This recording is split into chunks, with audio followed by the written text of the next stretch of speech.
Anime, a medium that many of us would like to indulge ourselves in during every spare moment we get. Somehow, no matter how strange or niche our favourite shows may be, we tend to find this medium relaxing, exciting, sad, or even happy, many leaving larger impressions or minimal impressions on our lives.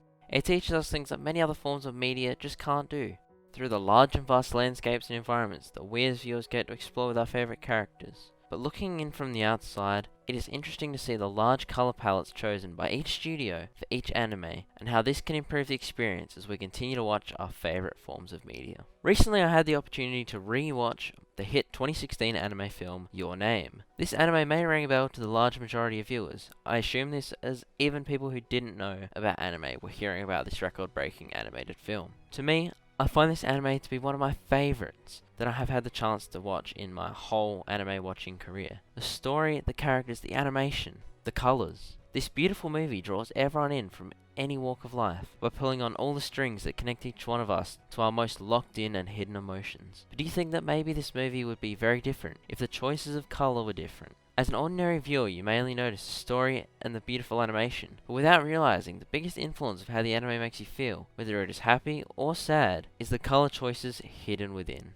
Whether it is a bright shot of a lake, a dark panning shot over the city, maybe, just maybe, the main driving force of your emotions comes from the colors that are being used during every scene. The saddest scenes of Your Name often correlate to some of the darkest colors that are used. For example, when the meteor is bursting through the clouds, the viewer sees Mitsuha standing in a very dark field. This could represent the dark or sad turn that the story will be taking between the relationship that has been built up between the two protagonists. Later on in the film, the pair are at the top of the mountain trying to find one another. The moment they meet is a very heartwarming and monumental scene. The background shows the bright sunset, which is a very sentimental moment and is explained to have a cultural meaning early on in the film, whilst the dark ground and sky still leaves the viewer on edge, knowing that something is not quite right and the scene could still unravel in a way that nobody wishes it to. After watching these scenes, I was overcome with a sense of unease and nervousness, as it was inevitable that something big was going to happen.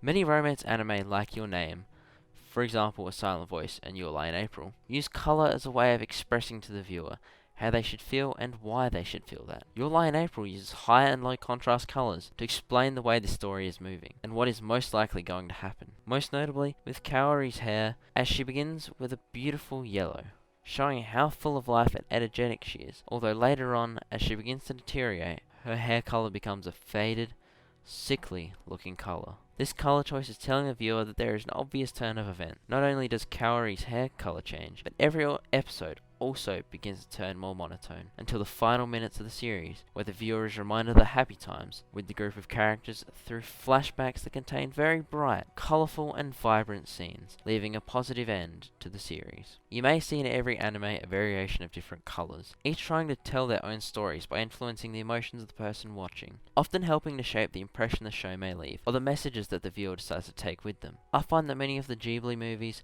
have some of the greatest uses of colour in all of anime. Apart from being quite pleasant to look at, the colours tell the story almost on their own. The abnormalities that the studio explores between blending the darker colours with the lighter colours is incredible. In Nausicaa of the Valley of the Wind, we understand that the forest we often see is dangerous to humans. As the colours vary so much from the rest of the world, the dark tones and shades give off the message that it is mysterious and dangerous to explore, making the viewer feel on edge every time a character gets nearer and nearer, deeper and deeper into the forest. The use of colours to convey a message isn't only seen in romance anime and full-length films either, as many action-adventure shonen titles such as Naruto and The Promised Neverland often save the darker colours for the most emotional and impactful scenes of the show, whether it's during the loss of a character, the telling of an unfortunate backstory, or even just experiencing struggle. Colour shapes the viewer's experience in many ways. What I want you as the viewer to take away from this short video is that one of the main reasons why anime is able to impact you in the ways that it does is due to the different ways that scenes are presented to you with colour. Colour is the key to the beauty of anime.